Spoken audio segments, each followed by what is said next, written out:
اس کام میں امریکنس سے چاہیں گے کہ عمران خان کی کانسرٹ میں شامل ہو. بالکل ٹھیک ہے. اور یہ سب اسی سے لنکڈ ہے، سائفر والا جو معاملہ چل رہا ہے اور آڈیوز لیک کا معاملہ چل رہا ہے. آج ایک کمیٹی بھی بنائی گئی ہے جس کو غالباً رانا ثناء اللہ صاحب ہیڈ کر رہے ہیں. اس میں I S I, D G I S C بھی یہ شامل ہیں، ڈی جی ایم آئی بھی، اور آئی بی کے ڈی جی بھی شاید شامل ہوں گے. وہ بیٹھیں گے اور اس کے اوپر طے کریں گے کہ ہوا کیا. یہ آڈیو کا جو معاملہ ہے، اس سے آپ کو لگتا ہے کہ عمران خان کے اس نظریے کو بڑی تقویت ملی ہے کہ رجیم چینج ہوئی ہے، اور کسی ٹائم میں وہ پٹ گیا تھا لیکن اب آڈیو سامنے آنے کے بعد وہ دوبارہ تازہ ہو گیا ہے. حقیقت کیا ہے اس کے پیچھے؟ دیکھیں عمران خان کو دوبارہ اٹھانا اور رجیم چینج کی صورتحال، اس کی یہ بھی ڈبل ایج ویپن ہے. پہلی بات یہ ہے، ایک تو یہ ہے کہ عمران خان کی رجیم چینج کا فلاسفی جو ہے وہ شہباز شریف کے اوپر دباؤ ڈالے گا کہ شہباز شریف کی گورنمنٹ جب ویک فوٹنگ پہ چلی جائے گی، اور خاص طور پہ جب یہ صورت ہے. اور دوسرا یہ سینیریو جو ہے یہ باہر بھی بتانا ہے نا کہ دیکھیں آپ کے بارے میں اس وقت پورے ملک کے اندر یہ فضا ہے، ٹھیک. اور لیکن کبھی کبھی بڑا الٹ پڑ جاتا ہوتا ہے، لوگوں کو پتہ ہوتا ہے کہ یہ کیا ٹیکٹس. اب مجھے یہ بتائیے کہ اس سارے سینیریو کے اندر پریزیڈنٹ ہاؤس ہو یا پرائم منسٹر ہاؤس یا کوئی بھی ہو، صبح اسکین کون کرتا ہے؟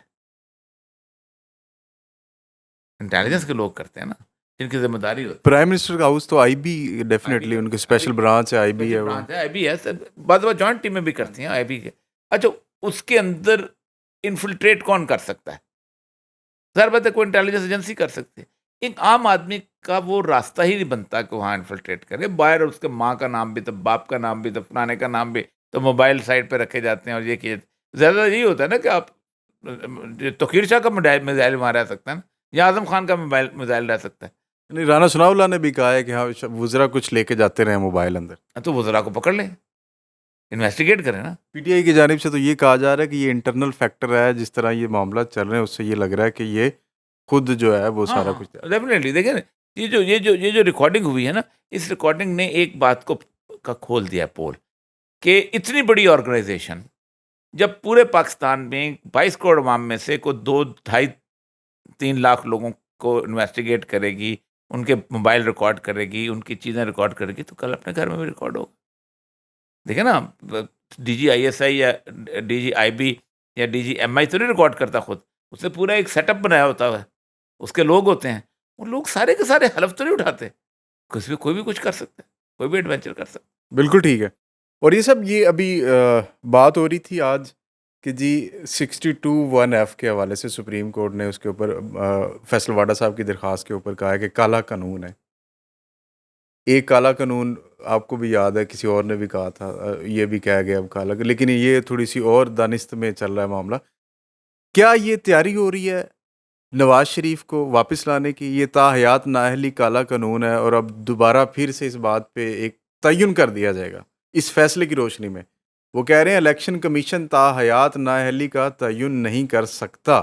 فیکٹس وہی ہیں، چینج نہیں ہوں گے. ہو سکتا ہے اس کیس میں تا حیات نااہلی کو ختم کر دیا جائے اور اسی کی پٹیشن میں نواز شریف پٹیشن دائر کریں اور وہ واپس آ کے سیاست میں ان ہو جائے. دیکھیں، تاحیات نااہلی کی جگہ اب تاحیات کرپشن کی دفعہ آنے چاہیے، کیونکہ اس کے مقابلے تو بھائی دیکھیں، میں ایک بات بتاؤں، دنیا کا میکسم آف لا ہے اور اسلام کا بھی یہی ہے کہ اگر کوئی شخص ایک دفعہ جھوٹ بولتا ہوا پکڑا جائے تو پھر ساری زندگی اس کی گواہی قبول نہ کرو.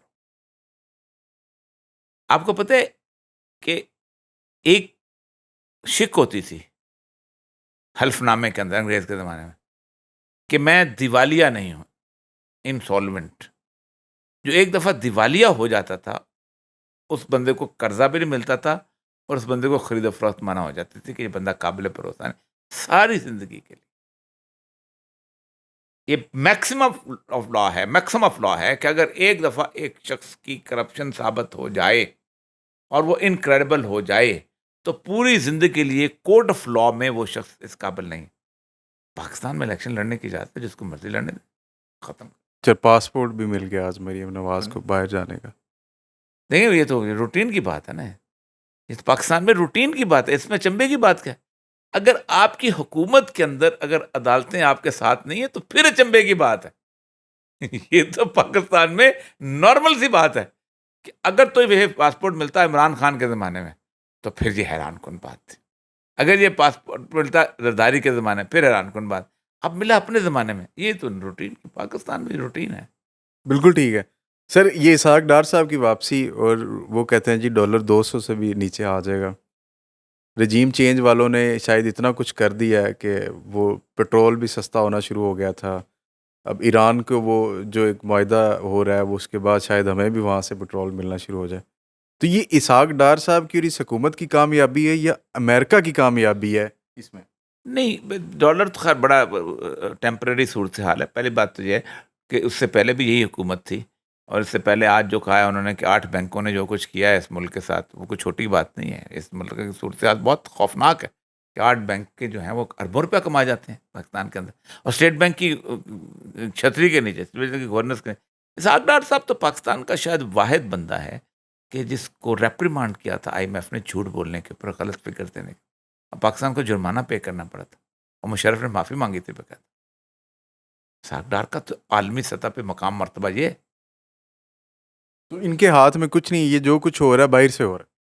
دیکھیں اسحاق ڈار صاحب اس وقت نون لیگ کے 2 دھڑے کام کر رہے ہیں، مفتاح، شہباز شریف اور یہ سارے لوگ، اسحاق ڈار، مریم اور یہ سارے لوگ، نواز شریف. اب مجھے لگتا یہ ہے کہ نواز شریف شکست کھا جائے گا، کتنی بڑی بھی لیڈرشپ ہو نا مریم. اگر آپ شہباز شریف کو جانتے نہیں ہیں تو پھر آپ سمجھتے ہیں شہباز شریف نے بڑے عرصے کے بعد اپنے بھائی کی گردن سے کلاوا اتارا ہے، اور شہباز شریف قابل قبول ہے بے شمار لوگوں کو، اسٹیبلشمنٹ کو بھی، ایون خان صاحب کو بھی. اسٹیبلشمنٹ کو. میرا خیال ہے عمران خان کو بھی نواز شریف کے مقابلے میں شہباز شریف قابل قبول ہوگا. مطلب کم گناہ ہو، چھوٹے والا وہ چل شہباز جائے. شریف بہتر ہے، کام کرنے والا آدمی ہے، پرفارمر ہے نا، بیسیکلی پرفارمر تو ہے نا. اور یہ سب بہت شکریہ آپ کا. ہمارا چینل وسل بلوور دیکھتے رہیے. آپ کے ساتھ اسی طرح روزانہ کی بنیاد پر ملاقات ہوتی رہے گی. بہت شکریہ.